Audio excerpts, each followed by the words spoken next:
Comedy Film Nerds Podcast.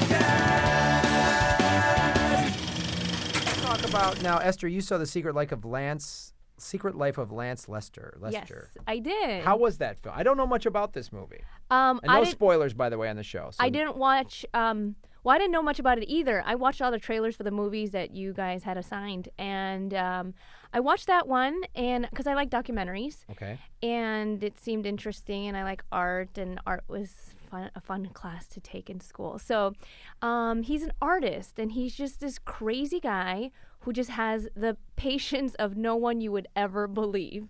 He cuts and pastes. Like, all of his projects are cut and paste projects. But really? he uses an X-Acto knife and just cuts like the details of a toothbrush, of a flower. He collects these like old books and magazines, and he'll make a huge collage of the mess that's in his head. And they're humongous, and they're incredibly detailed, and he was broke for a long time. Oh, wow. Until this gallery owner picked his work up in New York. And then he got his big break, and then he's showcasing all over the world.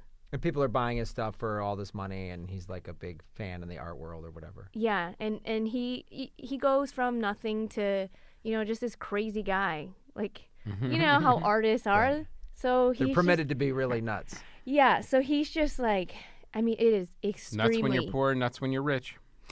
Yeah, I know. I know. If he was just a guy that was a janitor that was this much of, they'd be like, "Well, this guy's an asshole or he's nuts." But he's eccentric. Yeah, so he has so much patience. Like that's what the most impressive thing for me was watching it, to see him just sitting there. And the guy who was filming it with the camera was probably like, "Oh God, this is taking forever." Now he's tracing the flower petal, and it is impressive, but it is extremely tedious work that he does. And so, I was curious. So this director, Sandra Adair, I'm not sure how you pronounce her name, but this is her first ever directorial film, but she has been an editor.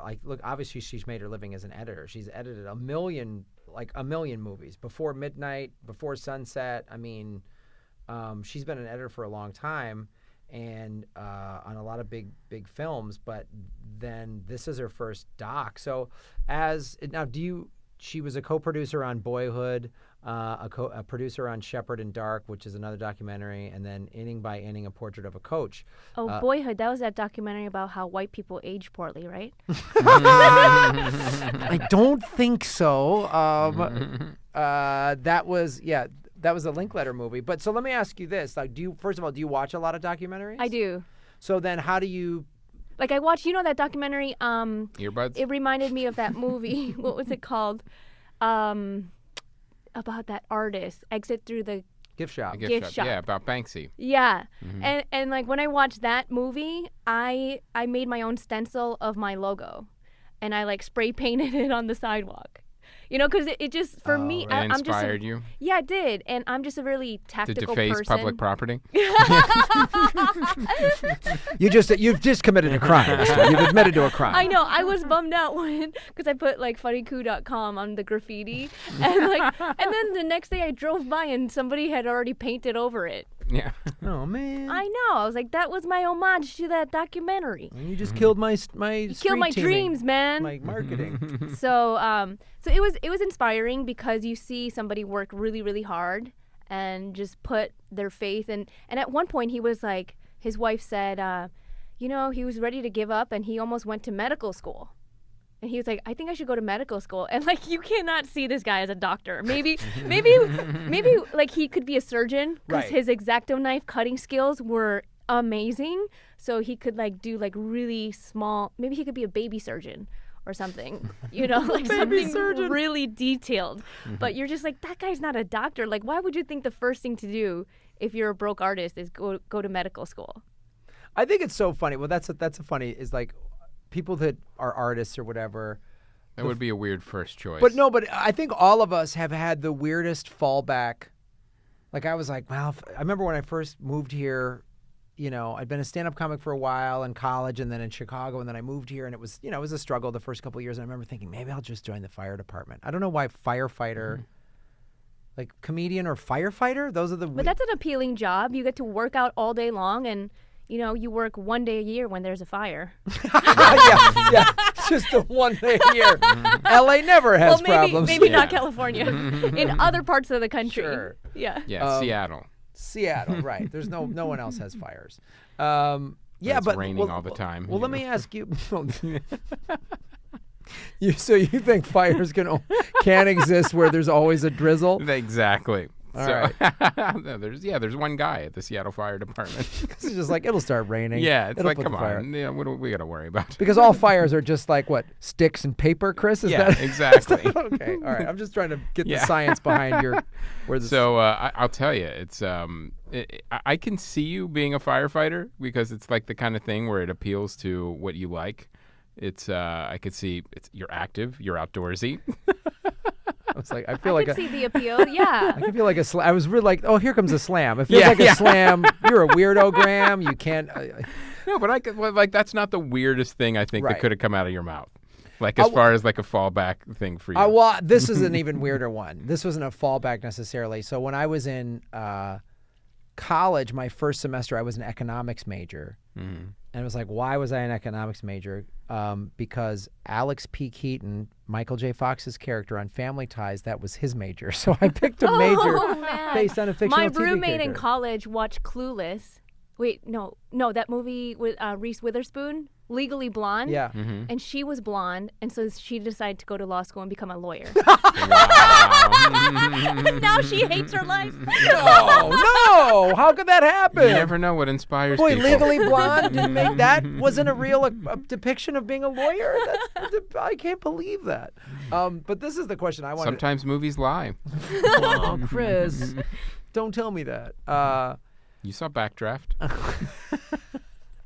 Backdraft is not a good firefighter movie. It's not a good. And then after 9/11, I was like, oh, I'm going to go back to the fire Be a department. first responder. No, I was going to join the fire department after 9/11, like a lot of people. I But could see you being a firefighter. I'd like it. Yeah, like you're in shape and stuff. Yeah, it'd be cool.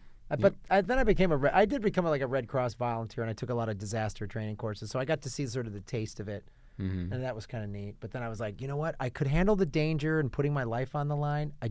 You didn't want to slide down a pole. No, I do that on the weekends for money. But He means a Polish person. yeah, exactly.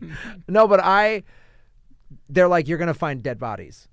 Right. Like I talked to firefighters, and that was the one thing I was like, oh wow. And one guy said he didn't go, oh, it's not that big of a deal. He goes, yeah, it's gnarly. One time I found someone that looked like my grandmother. It was really hard, and I was just like, Oh my God. okay. That's tough.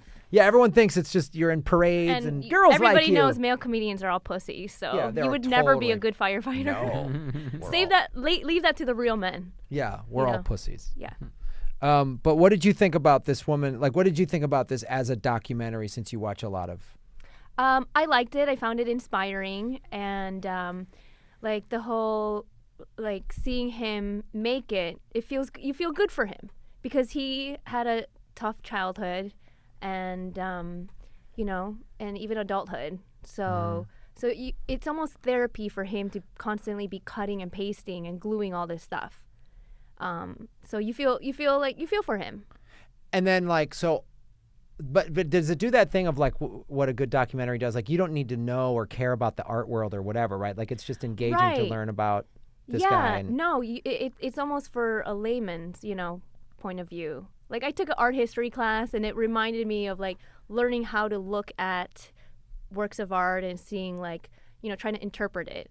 And it kind of brought me back to that era in my life, and it was cool to watch that. And then there is a plot twist where he usually works with paper, but then in the middle of the movie he starts working with metal, and he's looking for a glue that he could glue on metal pieces together, and that's what happens in the second half of the movie. It's like, where's he gonna get this metal glue from? wow. That's the dilemma. That is the ticking big clock. Uh-oh. Like red wire, blue wire. Yeah. Which one does he pick?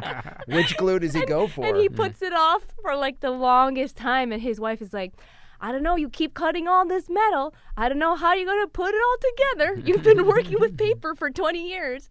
Well, and then now- finally, I'm not going to give it away, just like you didn't give away who killed, who made that murder. But he finally figures out a way to make all the metal come together, and it's not glue. See, now I have to see Now this I'm movie intrigued. just for the metal adhesive Yes. mystery. Yep.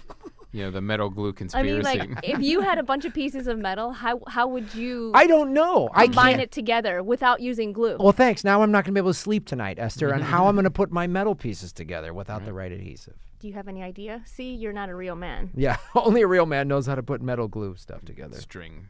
Way to go. It's You'd not. string It's it tie not. together? It's not You string. just in a bundle? You just bundle them up, String it Chris? Yeah, yeah.